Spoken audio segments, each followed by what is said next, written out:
ಏನು ಸ್ನೇಹಿತರೆ, ಹೊಸ ತಿಂಗಳು ಆರಂಭ ಆಗಿದೆ. ಈ ಸಂದರ್ಭದಲ್ಲಿ ನಮ್ಮ ಪೀರಿಯಾಡಿಕ್ ರಿಮೈಂಡರ್ ನಿಮಗೆ, ಮನವಿ ನಿಮಗೆ. ಸ್ನೇಹಿತರೆ, ಉತ್ತಮ ಪತ್ರಿಕೋದ್ಯಮ ಸರ್ವೈವ್ ಆಗಬೇಕು ಅಂತ ಹೇಳಿದ್ರೆ ಒಂದಷ್ಟು ಉತ್ತಮ ಪತ್ರಕರ್ತರನ್ನ ಎಕ್ಸಾಮ್ ಕೊಟ್ಟು, ಅವ್ರನ್ನ ಟೆಸ್ಟ್ ಕೊಟ್ಟು, ಆಮೇಲೆ ಅವ್ರನ್ನ ಆಯ್ಕೆ ಮಾಡಿಕೊಂಡು ಟ್ರೈನಿಂಗ್ ಕೊಟ್ಟು ನಾವೊಂದು ಟೀಮ್ ಆಗಿ ವರ್ಕ್ ಮಾಡಿ ಕ್ವಾಲಿಟಿ ಜರ್ನಲಿಸಮ್ ಅನ್ನ ಮಾಡಬೇಕು ಅಂದರೆ, ಉತ್ತಮ ಕಾಂಟೆಂಟ್ ಅನ್ನ ಪ್ರೊಡ್ಯೂಸ್ ಮಾಡಬೇಕು ಅಂದರೆ ಇಟ್ ಕಾಸ್ಟ್ ಮನಿ, ಅದಕ್ಕೆ ಖರ್ಚುಗಳು ಬರುತ್ತೆ. ಆದರೆ ಭಾರತದಲ್ಲಿ ನ್ಯೂಸ್ಗೆ ಪೇ ಮಾಡಿ ನೋಡೋ ಒಂದು ಕಲ್ಚರ್ ಇಲ್ಲ. ವಿದೇಶಗಳಲ್ಲೆಲ್ಲ ಇದೆ, ಆದರೆ ಭಾರತದಲ್ಲಿ ಸುದ್ದಿಗೆ ಪೇ ಮಾಡಿ ನೋಡುವ ಕಲ್ಚರ್ ತುಂಬ ಕಮ್ಮಿ ಇದೆ. ಹಾಗಾಗಿ ಏನಾಗ್ತಾ ಇದೆ, ಕೇವಲ ಜಾಹೀರಾತು ಆದಾಯದ ಮೇಲೆ ಮಾತ್ರ ಡಿಪೆಂಡ್ ಆಗುವ ಪರಿಸ್ಥಿತಿ ಇರುತ್ತೆ. ಬಟ್ ಎಲ್ಲ ಸಂದರ್ಭಗಳಲ್ಲೂ ಕೇವಲ ಜಾಹೀರಾತು ಆದಾಯ ಎಲ್ಲದಕ್ಕೂ ಕೂಡ ಸಾಲುವ ಸಿಚುವೇಶನ್ ಇರೋದಿಲ್ಲ. ಹಾಗಾದರೆ ನ್ಯೂಸ್ ಇಂಡಸ್ಟ್ರಿ ಹೇಗೆ ನಡೀತಾ ಇದೆ ಅಂತ ನೀವು ಕೇಳ್ಬೋದು ಸ್ನೇಹಿತರೆ. ಹೆಚ್ಚಿನ ಸಂದರ್ಭದಲ್ಲಿ ನಿಮಗೆ ಆಲ್ರೆಡಿ ಗೊತ್ತಿದೆ, ಒಂದು ಬಿಗ್ ಕಾರ್ಪೊರೇಟ್ಸ್ ರನ್ ಮಾಡ್ತಿರ್ತಾರೆ, ಎಲ್ಲರೂ ಪೊಲಿಟಿಷಿಯನ್ಸ್ ಬ್ಯಾಕ್ ಇಂಡಿಂದ ರನ್ ಮಾಡ್ತಿರ್ತಾರೆ. ಪ್ಯೂರ್ಲಿ ಜರ್ನಲಿಸ್ಟಿಕ್ ಆಗಿರೋದಿಲ್ಲ. ಜರ್ನಲಿಸ್ಟ್ಗಳು ಇರ್ತಾರೆ, ಆದರೆ ಅವರು ಕಾರ್ಪೊರೇಟ್ ಮತ್ತು ಪೊಲಿಟಿಕಲ್ ಹಿತಾಸಕ್ತಿಯನ್ನು ರೆಪ್ರೆಸೆಂಟ್ ಮಾಡೋ ರೀತಿಯಲ್ಲಿ ಕೆಲಸ ಮಾಡುವ ಪರಿಸ್ಥಿತಿ ಇರುತ್ತೆ. ಜರ್ನಲಿಸ್ಟ್ಗಳೇ ಯಾಕೆ ನ್ಯೂಸ್ ಇಂಡಸ್ಟ್ರಿಯನ್ನು ಲೀಡ್ ಮಾಡೋಕ್ಕೆ ಕಷ್ಟ ಆಗ್ತಿದೆ ಅಂತ ಹೇಳಿದ್ರೆ, ಜರ್ನಲಿಸ್ಟ್ಗಳು ದೊಡ್ಡ ಮನಿ ಬ್ಯಾಗನ್ನು ಹೊಂದಿರೋದಿಲ್ಲ. ಇದಕ್ಕೆ ಸೊಲ್ಯೂಷನ್ ಏನು?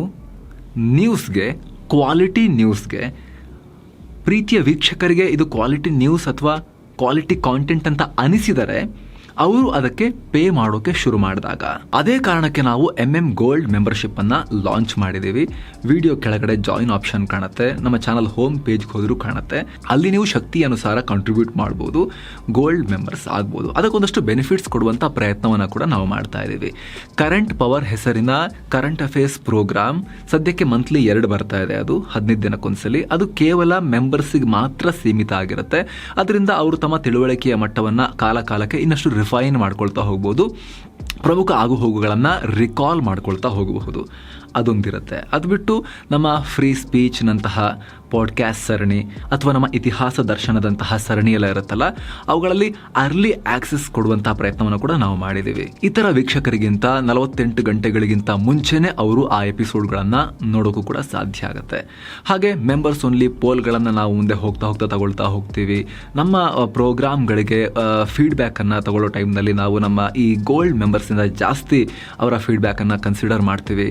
ಜೊತೆಗೆ ಮುಂದೆ ಹೋಗ್ತಾ ಜಾಸ್ತಿ ಜನ ಇದರಲ್ಲಿ ಆಸಕ್ತಿಯನ್ನು ತೋರಿಸಿದ್ರೆ ನಾವು ಮೆಂಬರ್ಸ್ ಓನ್ಲಿ ಪ್ರೋಗ್ರಾಮ್ಗಳ ಸಂಖ್ಯೆಯನ್ನು ಜಾಸ್ತಿ ಮಾಡ್ತಾ ಹೋಗುವ ಪ್ರಯತ್ನವನ್ನು ಕೂಡ ಮಾಡ್ತೀವಿ. ಸೊ ನಿಮಗೂ ಕೂಡ ಆಸಕ್ತಿ ಇದ್ರೆ ವಿಡಿಯೋ ಕೆಳಗಿರೋ ಜಾಯಿನ್ ಆಪ್ಷನ್ ಮೂಲಕ ಅಥವಾ ನಮ್ಮ ಚಾನಲ್ ಹೋಮ್ ಪೇಜಿಗೆ ಹೋದರೂ ಕೂಡ ಅಲ್ಲಿ ಕಾಣೋ ಜಾಯಿನ್ ಆಪ್ಷನ್ ಮೂಲಕ ನೀವು ಕೂಡ ಗೋಲ್ಡ್ ಮೆಂಬರ್ ಆಗಬಹುದು. ಬನ್ನಿ ಈಗ ಈ ವರದಿಯನ್ನು ಆರಂಭ ಮಾಡೋಣ.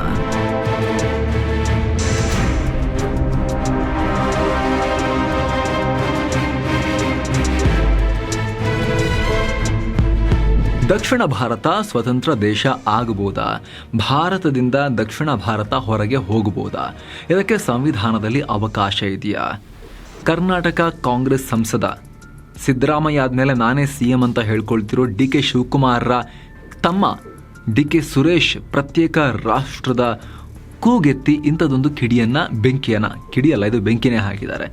ಕೇಂದ್ರ ಸರ್ಕಾರ ದಕ್ಷಿಣ ರಾಜ್ಯಗಳಿಗೆ ಅನ್ಯಾಯ ಮಾಡ್ತಾ ಇದೆ, ನಮ್ಮ ಆದಾಯವನ್ನೆಲ್ಲ ಉತ್ತರ ಭಾರತಕ್ಕೆ ಕೊಡ್ತಾ ಇದ್ದಾರೆ. ಇದು ಹೀಗೆ ಮುಂದುವರೆದ್ರೆ ಪ್ರತ್ಯೇಕ ರಾಷ್ಟ್ರದ ಕೂಗನ್ನು ಎತ್ತಬೇಕಾಗತ್ತೆ ಅಂತ ದೇಶವನ್ನು ಬಹುಕಾಲ ಆಳಿ ದೇಶದ ರೀತಿ ನೀತಿಯನ್ನು ಆರಂಭದಿಂದಲೂ ಸೆಟಪ್ ಮಾಡ್ತಾ ಬಂದ ಪಕ್ಷವೊಂದರ ಸಂಸದ ಈ ರೀತಿ ಹೇಳಿಕೆಯನ್ನು ಕೊಟ್ಟಿದ್ದಾರೆ. ಈ ಹೇಳಿಕೆಗೆ ಹೊರಗಿನಿಂದ ಟೀಕೆ ವ್ಯಕ್ತ ಆಗೋದು ಬಿಡಿ, ಖುದ್ದು ಅವರ ಅಣ್ಣನೇ ತಮ್ಮನನ್ನ ಕೈ ಬಿಟ್ಟಿದ್ದಾರೆ ಕೈಯಿಂದ. ಈಗ DK ಶಿವಕುಮಾರ್ ಅವರು ಕೂಡ ಇದನ್ನು ಅಲ್ಲಗಳೆದಿದ್ದಾರೆ, ಅಖಂಡ ಭಾರತ ಅಂತ ಹೇಳಿದ್ದಾರೆ. ಸಿದ್ದರಾಮಯ್ಯ ಕೂಡ ಅಖಂಡ ಕರ್ನಾಟಕ, ಅಖಂಡ ಭಾರತ, ಉತ್ತರ ದಕ್ಷಿಣ ಎಲ್ಲ ನಾವು ಒಪ್ಪಲ್ಲ ಅಂತ ಹೇಳಿದ್ದಾರೆ. ಖುದ್ದು ಕಾಂಗ್ರೆಸ್ ಅಧ್ಯಕ್ಷ ಮಲ್ಲಿಕಾರ್ಜುನ ಖರ್ಗೆ ಅವರು ಕೂಡ ಡಿಸ್ಟೆನ್ಸ್ ಮೇಂಟೈನ್ ಮಾಡಿದ್ದಾರೆ DK ಸುರೇಶ್ರ ಈ ಹೇಳಿಕೆಯಿಂದ. ಮತ್ತೊಂದು ಕಡೆ ಮಳವಳ್ಳಿ ಶಾಸಕ ನರೇಂದ್ರ ಸ್ವಾಮಿ ಅಂತವರು DK ಸುರೇಶ್ ಹೇಳಿಕೆಯನ್ನ ಸಮರ್ಥನೆ ಮಾಡ್ಕೊಂಡಿದ್ದಾರೆ, ಅದರಲ್ಲಿ ತಪ್ಪಿಲ್ಲ ಅಂತ ಹೇಳಿಕೆಯನ್ನು ಕೊಟ್ಟಿದ್ದಾರೆ. ದೇಶದ ಪಾರ್ಲಿಮೆಂಟ್ನಲ್ಲಿ ಏನು ಮೆಂಬರ್ ಆಗಿದ್ದಾರೆ ಇವರು ಸುರೇಶ್ ಅವರು, ಅಲ್ಲೂ ಕೂಡ ಇದರ ಬಗ್ಗೆ ಚರ್ಚೆಯಾಗಿದೆ. ಹಾಗಾದರೆ ನಿಜಕ್ಕೂ ಈ ರೀತಿಯೆಲ್ಲ ಮಾಡೋಕ್ಕೆ ಆಗುತ್ತಾ? ಟೆಕ್ನಿಕಲಿ ಈ ವಿಚಾರದಲ್ಲಿ ಸಂವಿಧಾನ ಏನು ಹೇಳುತ್ತೆ? ಬಾಬಾ ಸಾಹೇಬ್ ಅಂಬೇಡ್ಕರ್ ನಮ್ಮ ಸಂವಿಧಾನದ ಕರ್ತೃ, ಅವರು ಇದ್ರ ಬಗ್ಗೆ ಏನು ಸ್ಪಷ್ಟವಾಗಿ ಬರೆದಿದ್ದಾರೆ? ಭಾರತವನ್ನು ಒಂದು ದೇಶವಾಗಿ ರೂಪಿಸೋದರಲ್ಲಿ ಸರ್ದಾರ್ ವಲ್ಲಭಭಾಯ್ ಪಟೇಲ್ ಉಕ್ಕಿನ ಮನುಷ್ಯ ಅಂತ ನಾವು ಹೇಳ್ತೀವಿ. ಅಷ್ಟೇ ಕ್ರೆಡಿಟ್ ಅಂಬೇಡ್ಕರ್ ಅವ್ರಿಗೂ ಕೊಡಬೇಕು ಆ್ಯಕ್ಚುಲಿ. ಯಾಕಂದರೆ ಉಕ್ಕಿನ ಸರಪಳಿಯಲ್ಲಿ ಭಾರತವನ್ನು ಗಟ್ಟಿಯಾಗಿ ಬೆಸೆದಿದ್ದಾರೆ ತಮ್ಮ ಬರವಣಿಗೆಯ ಮೂಲಕ ಸಂವಿಧಾನದಲ್ಲಿ ಅಂಬೇಡ್ಕರ್ ಅವರು. ಅಂಬೇಡ್ಕರ್ ಅವರು ಸಂವಿಧಾನದಲ್ಲಿ ಏನು ಬರೆದಿದ್ದಾರೆ ಅಂತ ಹೇಳ್ತೀವಿ. ಡಿ ಕೆ ಸುರೇಶ್ಗೆ ಇದ್ರ ಬಗ್ಗೆ ಅಷ್ಟೊಂದು ಜ್ಞಾನ ಇಲ್ಲ ಅಂದರೆ, ಮಳವಳ್ಳಿ ನರೇಂದ್ರ ಸ್ವಾಮಿಗೆ ಅಷ್ಟೊಂದು ನಾಲೆಜ್ ಕೊರತೆ ಇದೆ ಅಂದರೆ ಇದನ್ನು ನೋಡಿಕೊಂಡು ಆಮೇಲೆ ಇದ್ರ ಬಗ್ಗೆ ಕಾಮೆಂಟ್ ಮಾಡಲಿ. ಪ್ರತ್ಯೇಕ ರಾಷ್ಟ್ರದ ಮಾತು, ವಿಭಜನೆಯ ಮಾತು, ದೇಶ ಒಡೆಯುವ ಮಾತು ಭಾರತದಲ್ಲಿ ಮೊದಲ ಬಾರಿ ಏನಲ್ಲ. ಸ್ವಾತಂತ್ರ್ಯ ಬಂದಾಗಿನಿಂದ ನಮ್ಮ ದೇಶದ ಒಳಗೆ ಮತ್ತು ಹೊರಗೆ ಈ ರೀತಿ ದೇಶ ಒಡೆಯೋ ಷಡ್ಯಂತ್ರಗಳು ತುಂಬ ಜನ ಮಾಡಿದ್ದಾರೆ, ನಡೀತಾನೇ ಇವೆ. ಕಾಶ್ಮೀರ, ಪಂಜಾಬ್, ಈಶಾನ್ಯ ರಾಜ್ಯಗಳಲ್ಲಿ ಇವತ್ತಿಗೂ ದೇಶ ಒಡೆಯೋದಕ್ಕೆ ಕೆಲವೊಂದಷ್ಟು ದುಷ್ಟಶಕ್ತಿಗಳು ಕುಮ್ಮಕ್ಕನ್ನು ಕೊಡ್ತಾನೆ ಇರ್ತಾರೆ. ತಮಿಳುನಾಡಿನಲ್ಲೂ ಕೂಡ ಆಗಾಗ ದೇಶ ಒಡೆಯುವ ದುಷ್ಟತನದ ಮಾತುಗಳು ಕೇಳಿ ಬರ್ತಾನೆ ಇರುತ್ತೆ. ಅದರ ಜೊತೆಗೆ ದಕ್ಷಿಣದಲ್ಲಿ ದ್ರಾವಿಡ ದೇಶ ಬೇಕು, ದಿಲ್ಲಿಯವರ ಆಡಳಿತ ಬೇಡ, ಹಾಗೆ ಹೀಗೆ ಅಂಥೇಳಿ ಎಗೇನ್ ಇಂತಹ ಮಾತುಗಳನ್ನು ಆಡ್ತಾನೆ ಇರ್ತಾರೆ. ನಿಮ್ಗೆ ಆಶ್ಚರ್ಯ ಆಗ್ಬೋದು, ಹಿಂದೆ ಇದೇ ಕಾಂಗ್ರೆಸ್ನ ಟಾಪ್ ಮೋಸ್ಟ್ ನಾಯಕರಾಗಿದ್ದ, ದೇಶದ ಪವರ್ಫುಲ್ ಮಿನಿಸ್ಟರ್ಗಳಲ್ಲೊಬ್ಬರಾಗಿದ್ದರು, ಹಣಕಾಸು ಖಾತೆ, ಗೃಹ ಖಾತೆ ಎಲ್ಲ ನಿಭಾಯಿಸಿದ್ರು, ಪಿ ಚಿದಂಬರಂ. ಅವರು ಕೂಡ ಉತ್ತರ ಭಾರತ ಇಲ್ಲೇ ಇದ್ದರೆ ದಕ್ಷಿಣ ಭಾರತ ಡೆವಲಪ್ ಆಗಿರ್ತಾ ಇತ್ತು ಅಂತೆಲ್ಲ ಹೇಳಿಕೆಯನ್ನು ಕೊಟ್ಟಿದ್ರು. ಅಷ್ಟರ ಮಟ್ಟಿಗೆ ಪ್ರತ್ಯೇಕತೆಯ ದುಷ್ಟ ಮನಸ್ಥಿತಿಗಳು ಭಾರತದಲ್ಲಿ ಅಲ್ಲಲ್ಲಿ ಇವೆ. ಕಳೆದ ವರ್ಷ ಕೂಡ ಕಾಂಗ್ರೆಸ್ ನಾಯಕಿ ಸೋನಿಯಾ ಗಾಂಧಿ ಭಾಷಣದ ವೇಳೆ ಕರ್ನಾಟಕದ ಸಾರ್ವಭೌಮತ್ವ ಅನ್ನೋ ಪದವನ್ನು ಬಳಸಿ ಕರ್ನಾಟಕ ಒಂದು ಇಂಡಿಪೆಂಡೆಂಟ್ ಕಂಟ್ರಿ ಅನ್ನೋ ರೀತಿಯಲ್ಲಿ ಹೇಳಿಕೆ ಕೊಟ್ಟಿದ್ರು ಅಂತ ಆಗ ಬಿಜೆಪಿ ಆರೋಪ ಮಾಡಿತ್ತು. ಸಾರ್ವಭೌಮ ದೇಶ ಆಗಕ್ಕೆ ಸಾಧ್ಯ, ರಾಜ್ಯ ಸಾರ್ವಭೌಮ ದೇಶದ ಭಾಗ ಆಗಕ್ಕೆ ಸಾಧ್ಯ, ಒಂದು ರಾಜ್ಯ ಸಾರ್ವಭೌಮ ಆಗಕ್ಕಾಗಲ್ಲ ಅಂತ ಬಿಜೆಪಿ ಹೇಳಿತ್ತು. ಹಾಗಿದ್ರೆ ನಿಜವಾಗಿಯೂ ಭಾರತ ಒಡೆಯೋಕೆ ಸಾಧ್ಯನಾ? ಇದಕ್ಕೆ ಅವಕಾಶ ಇದೆಯಾ? ಸ್ನೇಹಿತರೆ, ಭಾರತ ಒಂದು ಒಕ್ಕೂಟಗಳ ದೇಶ. ನಮ್ಮಲ್ಲಿ ಅಧಿಕಾರದ ಹಂಚಿಕೆ ಇದೆ. ರಾಜ್ಯ ಪಟ್ಟಿ, ಕೇಂದ್ರ ಪಟ್ಟಿ, ಸಮವರ್ತಿ ಪಟ್ಟಿ, ಸ್ಟೇಟ್ ಲಿಸ್ಟ್, ಸೆಂಟರ್ ಲಿಸ್ಟ್ ಮತ್ತು ಕಂಕರೆಂಟ್ ಲಿಸ್ಟ್ ಇದೆ. ಒಂದು ರಾಜ್ಯಕ್ಕೆ ಎಲ್ಲ ಅಧಿಕಾರವನ್ನು ಕೊಡಲಾಗಿಲ್ಲ, ಹಾಗೆ ಕೇಂದ್ರ ಸರ್ಕಾರಕ್ಕೂ ಎಲ್ಲ ಅಧಿಕಾರವನ್ನು ಕೊಡಲಾಗಿಲ್ಲ. ಯಾರಿಗೆ ಯಾವ ಅಧಿಕಾರ, ಎಷ್ಟು, ಏನು ಅದೆಲ್ಲವೂ ನಮ್ಮ ಸಂವಿಧಾನದಲ್ಲಿ ಸ್ಪಷ್ಟವಾಗಿ ಉಲ್ಲೇಖ ಇದೆ. ಹಾಗೆ ನಮ್ಮ ಮೂಲ ಸಂವಿಧಾನದ ಪ್ರಸ್ತಾವನೆಯಲ್ಲೇ ಭಾರತ ಒಂದು ಸಾರ್ವಭೌಮ ರಾಷ್ಟ್ರ ಅಂತ ಉಲ್ಲೇಖ ಮಾಡಲಾಗಿದೆ. ಅಂದರೆ ನಮ್ಮ ದೇಶ ಸಾರ್ವಭೌಮವೇ ಹೊರತು ರಾಜ್ಯಗಳು ಸಾರ್ವಭೌಮತ್ವ ಪಡೆದಿಲ್ಲ, ಅಥವಾ ಯಾವುದೇ ಒಂದು ಭಾಗಕ್ಕೆ ಸಾರ್ವಭೌಮ ದೇಶ ಆಗೋಕೆ ಅಧಿಕಾರ, ಅವಕಾಶ ಇಲ್ಲ. ಹೀಗಾಗಿನೇ ಸಂವಿಧಾನದ ಪ್ರಸ್ತಾವನೆಯಲ್ಲೇ ಭಾರತದ ಪ್ರಜೆಗಳಾದ ನಾವು ಅಂತ ಶುರು ಮಾಡಲಾಗಿದೆ ಸ್ಪಷ್ಟವಾಗಿ. ಅಷ್ಟು ಮಾತ್ರ ಅಲ್ಲ, ಭಾರತದ ಪ್ರಜೆಗಳಾದ ನಾವು ಸಾರ್ವಭೌಮ ಅಂತ ಕಂಟಿನ್ಯೂ ಆಗುತ್ತೆ ಇದು. ಸೊ ಸಾರ್ವಭೌಮ ಅನ್ನೋ ಪದವನ್ನು ಮೂಲ ಪ್ರಸ್ತಾವನೆಯಲ್ಲೇ ಕೊಡಲಾಗಿದೆ ದೇಶಕ್ಕೆ ಸಂಬಂಧಪಟ್ಟ ಹಾಗೆ. ಅಂದರೆ ನಾವೆಲ್ಲ ಭಾರತೀಯರು, ಭಾರತ ಒಂದು ಸಾರ್ವಭೌಮ ರಾಷ್ಟ್ರ ಅಂತ. ಸಾರ್ವಭೌಮ ಅಂದರೆ ಭಾರತ ಸರ್ವ ಅಧಿಕಾರಗಳನ್ನು ತನ್ನ ನೆಲದ ಮೇಲೆ ಹೊಂದಿರೋ ರಾಷ್ಟ್ರ ಅಂತ. ಈ ಕಾರಣದಿಂದ ಇಲ್ಲಿನ 1 ಇಂಚು ಭೂಮಿಗೂ ನಾವು ಸ್ವತಂತ್ರ ಅಂತ ಹೇಳ್ಕೊಳ್ಳೋಕ್ಕೆ ಅವಕಾಶ ಇಲ್ಲ. ನಾವು ಬೇರೆ, ಭಾರತ ಬೇರೆ ಅಂತ ಹೇಳ್ಕೊಳ್ಳೋಕ್ಕೆ ಅವಕಾಶ ಇಲ್ಲ, ಮಿಸ್ಟರ್ ಡಿ ಕೆ ಸುರೇಶ್ ಅವರೇ. ಹೀಗಾಗಿನೇ ನಮ್ಮ ಸಂವಿಧಾನದಲ್ಲಿ ಇಷ್ಟೆಲ್ಲ ಭಾಷಾ ಭಿನ್ನತೆ, ಸಂಸ್ಕೃತಿ ಭಿನ್ನತೆ ಇದ್ರೂ ಪ್ರತ್ಯೇಕತೆಗೆ ಅವಕಾಶ ಇಲ್ಲ. ಒಂದೇ ಒಂದು, ಅದು ಭಾರತೀಯರು ಅಂತಷ್ಟೇ ಹೇಳಿದ್ದಾರೆ.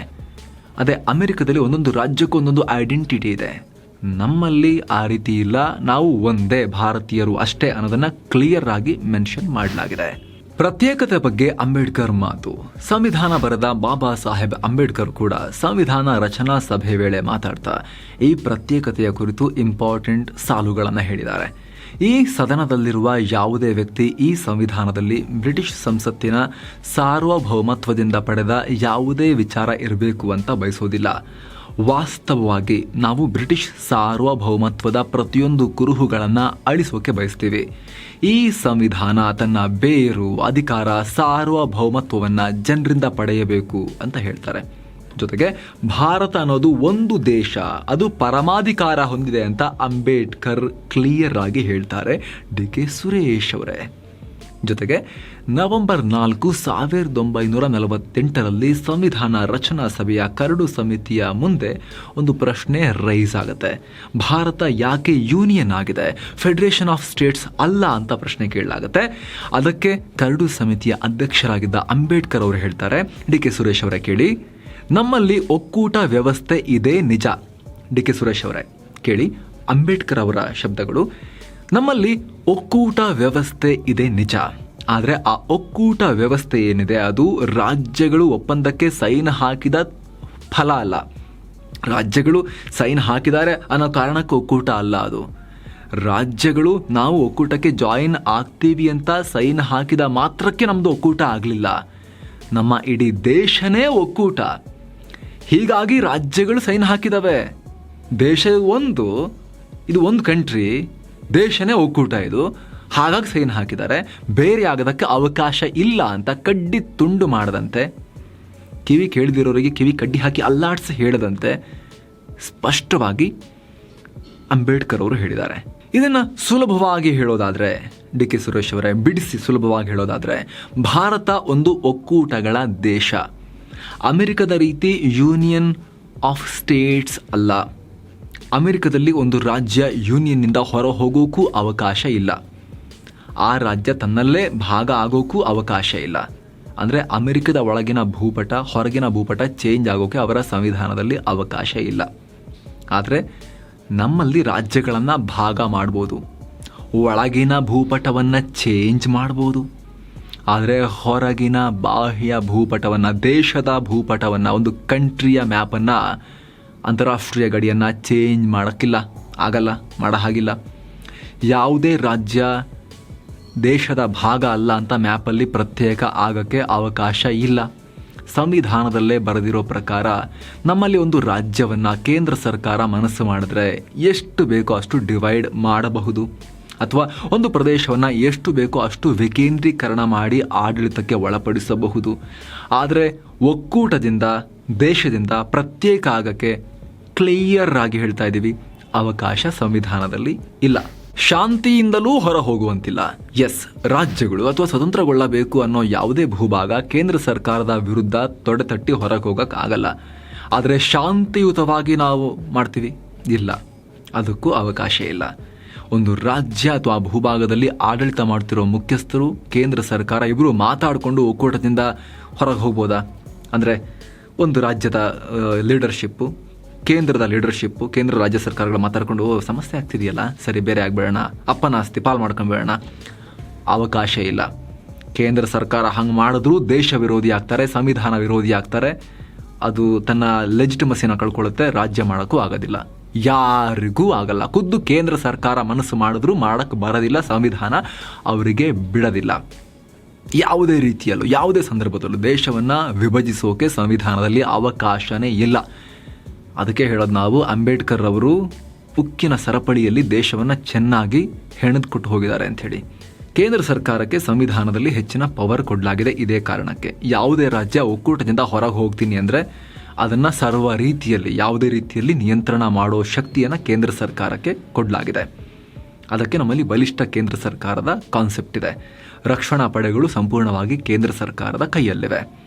ಅಲ್ಲದೆ ಯಾವುದೇ ಪ್ರದೇಶ ಅಥವಾ ಯಾವುದೇ ರಾಜ್ಯ ಕೂಡ ಭಾರತದಿಂದ ಸಪರೇಟ್ ಆಗುವಂತಿಲ್ಲ ಅಂತ ಕಾನ್ಸ್ಟಿಟ್ಯೂಷನ್ ಆಫ್ ಇಂಡಿಯಾದಲ್ಲಿ ಸ್ಪಷ್ಟವಾಗಿ ಉಲ್ಲೇಖಿಸಲಾಗಿದೆ. 1963ರಲ್ಲಿ ಸಂವಿಧಾನದ ವಿಧಿ 19(2) ಇದಕ್ಕೆ ತಿದ್ದುಪಡಿ ಮಾಡಲಾಗಿದ್ದು, ಇದನ್ನು 1963ರ ಕಾನ್ಸ್ಟಿಟ್ಯೂಷನ್ ಆ್ಯಕ್ಟ್ ಅಥವಾ ದೇಶ ವಿಭಜನೆ ವಿರೋಧಿ ಕಾಯ್ದೆ ಅಂತ ಕರೆಯಲಾಗುತ್ತೆ. ಡಿ ಕೆ ಸುರೇಶ್ ಅವರೇ, ಇಲ್ಲಿ ದೇಶದ ಸಾರ್ವಭೌಮತ್ವಕ್ಕೆ ಮತ್ತು ಅಖಂಡತೆಗೆ ಧಕ್ಕೆ ತರೋ ಯಾವುದೇ ರೀತಿಯ ಪ್ರತ್ಯೇಕತೆಯ ಕೂಗು ದೇಶ ವಿರೋಧಿ ಆಗುತ್ತೆ. ದೇಶವನ್ನು ಒಡೆಯೋಕೆ ಪ್ರಯತ್ನ ಮಾಡಿದ್ರು ಅಂದರೆ ಅವರ ವಿರುದ್ಧ ಕಠಿಣ ಕ್ರಮ ಜರುಗಿಸ್ಬೋದು. ಪ್ರತ್ಯೇಕತೆ ಬೇಕು ಅನಿಸಿದ್ರೆ ಸಾರ್ವಭೌಮತೆಗೆ ಧಕ್ಕೆ ಬರದಂತೆ ಪ್ರತ್ಯೇಕ ಆಗ್ಬೋದು. ತೆಲಂಗಾಣ ಹಾಗೂ ಆಂಧ್ರ ಆಯ್ತಲ್ಲ, ಆ ರೀತಿ ಪ್ರತ್ಯೇಕ ರಾಜ್ಯಗಳಾಗ್ಬೋದು. ಆದರೆ ದೇಶವನ್ನೇ ಪ್ರತ್ಯೇಕ ಮಾಡ್ತೀವಿ ಅಂತ ಹೊರಟ್ರೆ ಬ್ಯಾನ್, ನಿಷಿದ್ಧ, ಯಾವುದೇ ಕಾರಣಕ್ಕೂ ಸಾಧ್ಯ ಇಲ್ಲ. ನಮ್ಮ ಪ್ರಜೆಗಳು, ದೇಶದ ಸರ್ವ ಪ್ರಜೆಗಳು ಇದನ್ನೇ ಪಾಲಿಸಬೇಕಾಗತ್ತೆ. ಹೀಗಾಗಿನೇ ಸಂವಿಧಾನದ ಮೂಲಭೂತ ಕರ್ತವ್ಯಗಳಲ್ಲೂ ಇದನ್ನು ಹೇಳಲಾಗಿದೆ. ಆರ್ಟಿಕಲ್ 51C ಪ್ರಕಾರ ಭಾರತದ ಸಾರ್ವಭೌಮತೆ, ಏಕತೆ ಮತ್ತು ಸಮಗ್ರತೆಯನ್ನು ಎತ್ತಿ ಹಿಡಿಯೋದು ಮತ್ತು ರಕ್ಷಿಸೋದು ಎಲ್ಲ ನಾಗರಿಕರ ಕರ್ತವ್ಯ ಆಗಿರೋದ್ರಿಂದ ಯಾರೂ ದೇಶದ ಅಖಂಡತೆ ವಿರುದ್ಧ ಮಾತನಾಡೋ ಹಾಗಿಲ್ಲ. ಒಟ್ಟಾರೆ ಹೇಳೋದಾದರೆ ಒಕ್ಕೂಟದ ವ್ಯವಸ್ಥೆ ಒಂದು ಕಿತ್ತಳೆ ಹಣ್ಣಿಗೆ ಹೋಲಿಕೆ ಮಾಡ್ಬೋದು. ಡಿ ಕೆ ಸುರೇಶ್ ಅವರೇ, ಕರೆಕ್ಟಾಗಿ ಕೇಳಿಸ್ಕೊಳ್ಳಿದ್ದನ್ನು, ಒಕ್ಕೂಟ ವ್ಯವಸ್ಥೆನ ಕಿತ್ತಳೆ ಹಣ್ಣಿಗೆ ಹೋಲಿಕೆ ಮಾಡ್ಬೋದು. ಹೇಗೆ ಒಂದು ಕಿತ್ತಳೆ ಹಣ್ಣು ಎಲ್ಲ ತೊಳೆಗಳು ಸೇರಿ ಒಂದು ಹಣ್ಣಾಗಿ ರೂಪಿತವಾಗಿದೆಯೋ ಅದೇ ರೀತಿ ನಮ್ಮ ದೇಶ ಕೂಡ ಇಲ್ಲಿರೋ ಒಂದೊಂದು ರಾಜ್ಯಗಳು ಒಂದೊಂದು ಕಿತ್ತಳೆ ಹಣ್ಣಿನ ತೊಳೆ ಅಂತ ಅನ್ಕೊಳ್ಳಿ. ಅವುಗಳಿಗೆ ಪ್ರತ್ಯೇಕವಾದ ಸರ್ಕಾರ ಇದೆ, ಬೀಜ ಇದೆ, ಅವುಗಳಿಗೆ ಪ್ರತ್ಯೇಕವಾದ ಸ್ಥಾನಮಾನ ಇದೆ, ಅವರು ಇಷ್ಟ ಬಂದ ರೀತಿಯಲ್ಲಿ ಆಡಳಿತ ಮಾಡ್ಬೋದು. ಆದರೆ ಆ ರೀತಿ ಆಡಳಿತ ಮಾಡುವಾಗ ಕಿತ್ತಳೆ ಹಣ್ಣಿನ ಒಳಗಿದ್ದುಕೊಂಡು ದೇಶದ ಸಾರ್ವಭೌಮತ್ವವನ್ನು ಒಪ್ಪುಕೊಂಡಿರಬೇಕು. ಒಂದು ಕಿತ್ತಳೆ ಹಣ್ಣಿದೆ, ಆ ಕಾರಣದಿಂದಾಗಿ, ಆ ಕಿತ್ತಳೆ ಹಣ್ಣು ಇರೋದ್ರಿಂದಾಗಿ ಅದರ ಒಳಗೆ ತೊಳೆಗಳಿವೆ. ಒಳಗಡೆ ತೊಳೆಗಳಿವೆ, ಎಲ್ಲ ಇಂಡಿಪೆಂಡೆಂಟ್, ಹಾಗಾಗಿ ಕಿತ್ತಳೆ ಹಣ್ಣು ಆಗಿದೆ ಅಂತಲ್ಲ. ಅಂಬೇಡ್ಕರ್ ಅವ್ರು ಹೇಳಿರೋದು ಏನು ಕಾನ್ಸೆಪ್ಟ್ ಅಂದರೆ, ಕಿತ್ತಳೆ ಹಣ್ಣು ಇದೆ ಸ್ವಾಮಿ, ಆದ ಕಾರಣಕ್ಕಾಗಿ ಒಳಗಡೆ ತೊಳೆಗಳಿವೆ ಅಂತ ಹೇಳಿದ್ದಾರೆ. ತೊಳೆಗಳಿರೋದ್ರಿಂದ ಕಿತ್ತಳೆ ಹಣ್ಣು ಆಗಿದೆ ಅಂತ ಅವ್ರು ಹೇಳಿಲ್ಲ. ಫಸ್ಟ್ ಕಿತ್ತಳೆ ಹಣ್ಣು ಅಂತ ಹೇಳಿದ್ದಾರೆ. ಒಂದು ತೊಳೆ ಮಾತ್ರ ಸಿಪ್ಪೆ ಸುಲ್ಕೊಂಡು ಹೊರಡೆ ಬಂದು ಇಂಡಿಪೆಂಡೆಂಟ್ ಅಂತ ಹೇಳಕ್ಕೆ ಬರೋದಿಲ್ಲ ಇಲ್ಲಿ. ಆವಾಗ ಕಿತ್ತಳೆ ಹಣ್ಣು ಒಂದು ಕಿತ್ತಳೆ ಹಣ್ಣು ಆಗಿರೋದಿಲ್ಲ. ಇದನ್ನೇ ಅಂಬೇಡ್ಕರ್ ಅವರು ಕ್ಲಿಯರ್ ಆಗಿ ಸಂವಿಧಾನದಲ್ಲಿ ಹೇಳಿದ್ದಾರೆ. ಇದನ್ನು ಬಿಟ್ಟು ಕೂಡ ಸ್ನೇಹಿತರೆ, ಓಕೆ, ನಮ್ಮ ದೇಶದಲ್ಲಿ ಒಂದೊಂದು ಭಾಗ ಒಂದೊಂದು ರೀತಿಯಲ್ಲಿ ಡೆವಲಪ್ ಆಗಿದೆ, ಕೆಲವು ಡೆವಲಪ್ ಆಗಿಲ್ಲ. ಇತಿಹಾಸದ ಕಾಲಘಟ್ಟದಲ್ಲಿ ಬೇರೆ ಬೇರೆ ಟೈಮ್ನಲ್ಲಿ ಬೇರೆ ಬೇರೆ ಭಾಗ ಶ್ರೀಮಂತವಾಗಿತ್ತು, ಆಮೇಲೆ ಅಭಿವೃದ್ಧಿ ಕಮ್ಮಿ ಆಗಿದೆ. ಅಲ್ಲಿ ಕರ್ನಾಟಕದಲ್ಲಿ ತಗೊಳ್ಳಿ, ಇವಾಗ ವಿಜಯನಗರ ಸಾಮ್ರಾಜ್ಯ, ಬಳ್ಳಾರಿ ಅವೆಲ್ಲ ಹೆಂಗಿತ್ತು, ಚಿನ್ನ ರೋಡ್ ಸೈಡ್ ಮಾಡ್ತಿದ್ರು ಅಂತ ಹೇಳ್ತಾರೆ. ಇವಾಗ ಹೆಂಗಾಗಿದೆ. ಈಗ ಬೆಂಗಳೂರು ನಾವು ಸುತ್ತಮುತ್ತ ಡೆವಲಪ್ ಆಗಿರೋದು ನೋಡ್ತಾ ಇದ್ದೀವಿ. ಅಶೋಕರ ಕಾಲಕ್ಕೆ ಹೋದರೆ ಬಿಹಾರ, ಪಾಟ್ನಾ, ಪಾಟಲಿಪುತ್ರ ಅಂತಾಗಿ ಜಗತ್ತಿನ ಶ್ರೇಷ್ಠ ಒಂದು ಪೊಲಿಟಿಕಲ್ ಪವರ್ ಸೆಂಟರ್ ಆಗಿತ್ತು. ಇವಾಗ ಹೆಂಗಾಗಿದ್ದಾರೆ. ಕಾಲಘಟ್ಟದಲ್ಲಿ ಈ ಥರದೆಲ್ಲ ಆಗ್ತಾ ಇರುತ್ತೆ. ಬೇರೆ ಆಗಿಬಿಡ್ಬೇಕಾ, ತುಂಡಾಗ್ಬಿಡ್ಬೇಕಾ ಆಗತ್ತಾ? ಕರ್ನಾಟಕದಲ್ಲಿ ಬೆಂಗಳೂರು ಇಡೀ ಕರ್ನಾಟಕವನ್ನು ಮುಂದಕ್ಕೆ ಕೇಳ್ಕೊಂಡು ಹೋಗ್ತಿರುವಂಥ ಇಂಜಿನ್ ಆಗಿದೆ. ಹಾಗಂತ ಬೀದರ್ರೋ ಚಾಮರಾಜನಗರನೋ ಏನು ಕಾಂಟ್ರಿಬ್ಯೂಟ್ ಮಾಡ್ತಾರೆ ಅವರು? ಬೇಡ, ಸಪ್ರೇಟ್ ಮಾಡೋಣ ಬೆಂಗಳೂರು ಅಂತ ಹೇಳಕ್ಕೆ ಬರುತ್ತಾ?